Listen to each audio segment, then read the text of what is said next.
Welcome back, everybody. Welcome back to the Canyon. Welcome back to it's got to be a little bit of a from the comments. It's a little bit of a tech note. This is a tech note as it was transferred via the comments where someone was relaying information that had been, or a request for information that had been made of them, which is, why do people run their shocks upside down? And a very common answer to that is CG, because CG will play a part of that. We discuss in the terms of sprung and unsprung weight. I am desperately digging through the bins trying to find a shock that is assembled. I will find one. Here we go. Here's an old big old Traxxas shock. So when we speak of sprung and unsprung weight, effectively anything above the spring cup is sprung. The spring itself is sprung.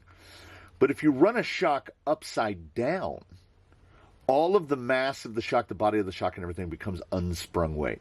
And we're generally talking about very small percentages that we're dealing with here. So as soon as he relayed that question to me, I was like, dang it, now I have to test it. Because I will run shocks upside down for two primary reasons. There are three overarching reasons, but we have two primary reasons. One is you have a shock like, say, for instance, Incision S8Es or anything from Axial. If you run them upside down, they leak oil out a lot more slowly because gravity is now your friend. Some shocks, like fake Dravtex, if they're run upside down, they're not with the highest quality of parts. So sometimes at full collapse like that, the piston will hit the bladder and the cap will burp a little bit of oil out until now and those are not emulsion shocks, those are bladdered shocks, so their performance gets much and much worse. Some emulsion shocks, if run upside down, I have noticed this with Traxxas GTS, they have a tendency to pull air down into the shock, and as more air gets in, you get a sort of a hydraulic action happening, and it will start pushing oil out the top. So it will continue to build up, because now the piston, if you get an air bubble, the piston is sitting in the air bubble when you run upside down. But if you run right side up, usually, at ride height, you're about half compression like that. So the piston is here in oil. There's an air bubble above that, and it's only when we get full up here, then we're really emulsifying, we're swirling it up. But when you're running a shock upside down, and I have a large number of rigs running their shocks upside down, when they are upside down, the piston is usually going to be in that air pocket. Because so you're sitting here at ride height, as soon as the side droops, it's going to pull the piston into the air pocket and start emulsifying it. So what's going to happen is your shock action is going to change the more you're out there wheeling around. And this is true of a shock that is run upside down as well. It's just that that feel, the shock getting softer, that feel will come on more quickly in my experience with a shock running upside down. So I will run them for cosmetics or to stop them from leaking, but then there is lurking in the back of your mind that CG question. How much are we talking about impacting the CG when we're unspringing this part versus springing that part? So I chose poorly/wisely. I wanted to grab a guy that I knew was on an LCG chassis, so that would take that variable out. But I also wanted most of the stuff mounted on his chassis. Kronk has that. He has chassis-mounted steering. The battery runs on a slider. There's nothing on the axles. He has no additional brass. He's got G2 knuckles, but he doesn't have portal box weights. He doesn't have any of that kind of weights. So his sprung to unsprung ratio would be perhaps potentially a little less than optimal. He's going to be a little bit more sprung weight because all of his stuff is mounted on the chassis. The axles are just the axles. There's nothing mounted on the axles. So he was weighted just like this. He just came off of his second round on the scales in which the shocks were flipped upside down. And when I remarked that I chose unwisely, it was because he runs a different shock hollow ball top and bottom. So I had to pop them all out and pop them all back in. I probably could have picked somebody better, but he was very convenient because he was sitting right down here at the end of the bench. I will begin my thing. So the boards are going to start coming up. We'll have run it through. They've already been run through the center of mass calculator, and we'll have the boards up And the first thing that I think is worthy of note here in the stadium of pseudoscience is that in his original configuration with shocks, quote unquote, again, right side up, so springs at the bottom, bodies at the top, when he was weighed like that, his RTR weight, fully outfitted, was 3,326 grams. When he was converted over to this, underslung, shocks upside down, his weight was 3,320 grams. So he lost 6 grams. Where did he lose 6 grams? I think I just cleaned most of it off the bench. I think he had 6 grams of debris on him. So it's not going to really matter. 6 grams of, like, what is, so we take 6 grams and we divide that by 3,320 grams. And it's not a lot. You go quite a bit back in the decimal places. I think in terms of percentages, it would be 0.02%. We don't have anything in this stadium of pseudoscience that operates to that level of accuracy. So 3326 and 3320, we're just going to treat as being effectively the same thing. So well weighed in his shocks right side up configuration, as I said, 3,326 grams. We weigh him in 3 configurations. We weigh him level, we weigh him with the rear wheels raised, we weigh him with the front wheels raised. We average all the numbers. We put them all through the calculator together. We also check cross weights. Cross weight is an important one to check when you're setting up and building a rig. It is the transfer of weight from the driver's side rear to the passenger side front across like that. That is the cross weight. You add those 2 numbers and you divide that number by the total weight of the vehicle. So in his right side up configuration, he had pretty good numbers. 50.6% cross level, 50.3% cross with the rear axle raised, and 49.5% cross with the front axle raised. That is a gross variance of 1.6% total, which is a little more than I would want. Optimally, you want it to be 50% across the board.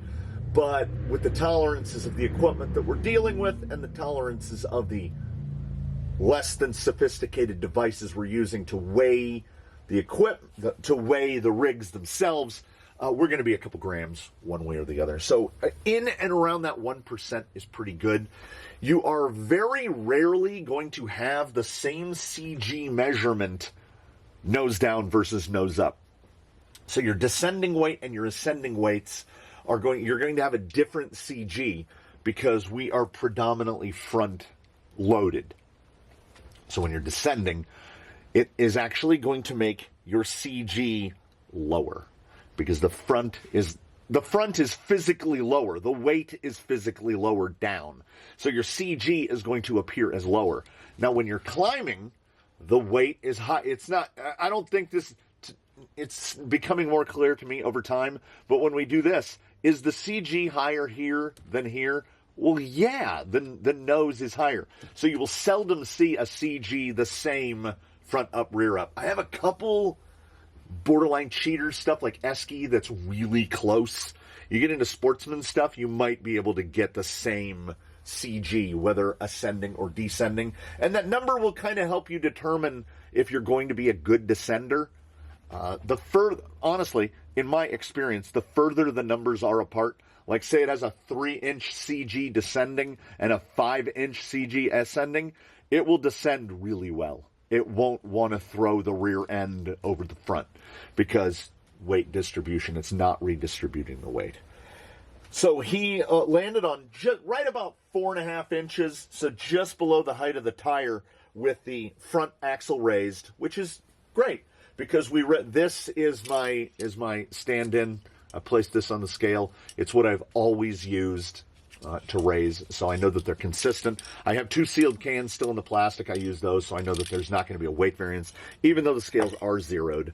So when it's raised this much, we're still getting a very low CG. 3.2 inch was the height with the rear raised. You add those 2 numbers together, you divide them by 2, you get 3.87 inches. So his CG while level is just below this line in the tire, which while sitting on level ground would be pretty much right the top edge of the chassis rail right there. So it's below the bulk of the stuff. He does have these Injora wheels are not remarkably heavy, but they're pretty heavy. As you can see here, he does not, we can get a little closer. Susan can move for a moment. You can see that he doesn't sit all the way down. He has up travel and down travel available in the suspension. He's got a pretty well-balanced suspension. He sits Lynx level. There's a little kick to the skid. He's outfit pretty well. So seeing a net 3.87 CG, and again, this is pseudoscientific at best. To get a true measurement of CG, to find out what the CG of the chassis is, the layout of the chassis, you must replace the wheels and tires with analogs that are the same height, width, and weight of your combo, but are basically like a solid wood disc that have no compression. Because as these compress, you see that guy bagging out right there, it is going to affect the CG measurement. Also, you're going to have to replace the shocks with analogs that are the length of the shock at ride height. This is how you get the real numbers.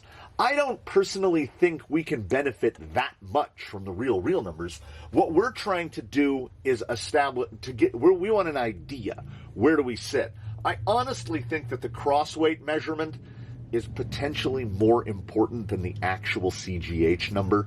CGH number has kind of turned into a number that people seem to want to flex on when it's a meaningless number, because you're going to use it. You want to find that CGH number and then combine it with your fore to aft number. The calculator will also tell you where but in the wheelbase it falls.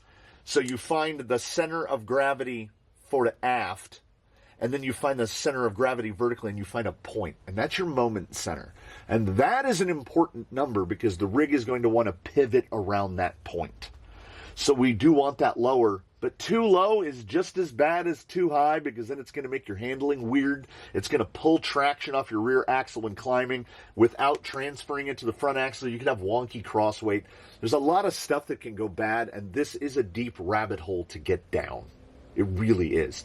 You can really get into the weeds doing this, and all you need to do it is access to the internet to get to the CGH calculator and 4 kitchen scales, and you can run wild with it. So then, as I mentioned, I popped all the balls out. I put them in the shocks. I flipped the shocks, what are now upside down, so the shocks are now unsprung. Everything of the shock is unsprung except the cap and the very top of it. So realistic, I mean, even the shaft now is unsprung weight. So we have moved a substantial amount of weight, I would say, out of the total weight of the vehicle, more than the variance between dirt falling off and dirt sticking on. So while we are sitting at 3320, the cross weights got weird. And I don't know if that was because I had to cycle the shocks, and the shocks were now more aerated, because we went level. We went from 50.6 to 48.9. So we are now crossing less weight over to this tire. 1.5%. So 30, 50, almost 60 grams. 1 3/4 ounces. It can be significant. With the rear axle raised, 49.3, that's 0.4% variance, which is very close to where we were before. But then with the front raised, we dropped to 46.9, which means we're at 2% even of a weight transfer variance. And instead of crossing the weight over here, this tire stays heavy. So depending on whether or not your setup has torque twist in any configuration, not crossing that weight could make it better or worse depending on what is your direction of torque twist. So I don't know how it's going to impact. I have not driven him in a shock flipped over configuration yet. He had always been fitted with them right side up, just because they got mounted right side up, and that's the way the balls went in, and I never thought to do it any other way. GTS don't leak, so I didn't feel motivated to mount them upside down. I look out of the corner of my eye, and right over here is Lolo. Lolo is running Incision S8Es, and you will notice they are upside down. And they are upside down purely because they would be leaking out much faster, much more quickly if they were run right side up. So they were run upside down. And is he benefiting CG-wise from that? Because then we run the numbers through the calculator, the new numbers through the calculator, and all the numbers are honestly as one would expect. I don't think we saw a variance. So let's take the front left tire, for example. The left front tire was weighed in 6 configurations. So shocks upside down and shocks right side up. It was measured front up, front down, and level. So we have 6 numbers for each tire. And the variance was never more than, except for that oddity in one spot, it was always within about 15 grams. Right about 15 grams. You'll be able to see it on the cards. The cards will be up. So we got a CGH with the front raised of 3.52 inches. And we got a CGH with the rear raised of 3.31 inches. You divide the two. You add the 2. You divide it by 2. You get 3.42. So the CG from flipping the shocks over dropped from 3.87 inches to 3.42 inches. Now, 0.4 inches is relatively significant. That's okay. So 1/10 of an inch is 2.5 millimeters. So 0.4 would be 10 millimeters. So we dropped the CG about 10 millimeters by flipping the shocks over. Now, to me, right, that seems like too much, right? That seems like a lot. I don't think we moved that much weight down. But here we are. That's the numbers. And I scaled him more than once with them flipped over because it didn't seem right to me. That's a lot. I thought we were going to see like 3.87 and then like 3.77. I thought we were going to see like 0.1 of an inch, 2-3 millimeters. 10 millimeters is significant. It's significant to the point that it makes me wonder about the vehicles that are running their shocks spring down instead of spring up. Because spring up seems like effectively a free way to lower your CG and to get your shock oil to leak out more slowly. Now, as I said, no such thing as a free lunch. There are caveats. With this upside down, the shock cup where the shock goes in, that holds the seals in, it's now open. So anything that gets on the shock shaft under compression, it's going to pull that down into the shock. Your shock oil is going to be absolutely disgusting. A shock run right side up, the shock oil will come out and it'll be a little tan. It'll have a little brown to it. This shock oil will look like Hershey's chocolate syrup when you go to change it, because it will pull all that little microscopic fine debris down in there. And they will emulsify more quickly because, as I said, the piston is sitting in the air. So I'm not even going to say, yes, they're going to leak out less quickly, but I don't think that it's actually going to shorten the service interval on your shocks running them upside down. So this is a trade-off. What do you want to trade? They're going to leak more slowly, or they're going to lose oil more slowly, but they're going to get dirty faster. They're going to lower your CG, but they're going to make your shock performance, until they're worked in, and they're feeling pretty good right now. They're nice and they're not making those squeaker. They're fully emulsified at this point. They're going to make those initial moments on the rocks. The shocks are going to act a little consistent because there will be an air bubble, and you've got to stir that air bubble up. So it might just be like a training yourself to unplug batteries. You get out to the rocks, you look like a lunatic. All your other buddies are unloading their stuff, and you're over there going like this. And they're like, what are you doing? And you're like, I run my shocks upside down, sir. I have to aerate them properly so that they will work correctly. And they will continue to get more smooth and more smooth as they emulsify. And yes, also, if you're running a bladdered shock upside down, air is going to get in there and it is going to diminish their performance. So with bladdered shocks, honestly, we're probably, for longevity, we're probably better off running them right side up. But how much are you willing to exchange for performance? 0.4 inches of CG drop. And this is not a light boy. 3,320 grams as he sits right now. That's not light. So the lighter your rig is, the more of a percentage you're moving down. Unsprung weight, moving weight to the unsprung is the same as adding unsprung weight. So you can get away.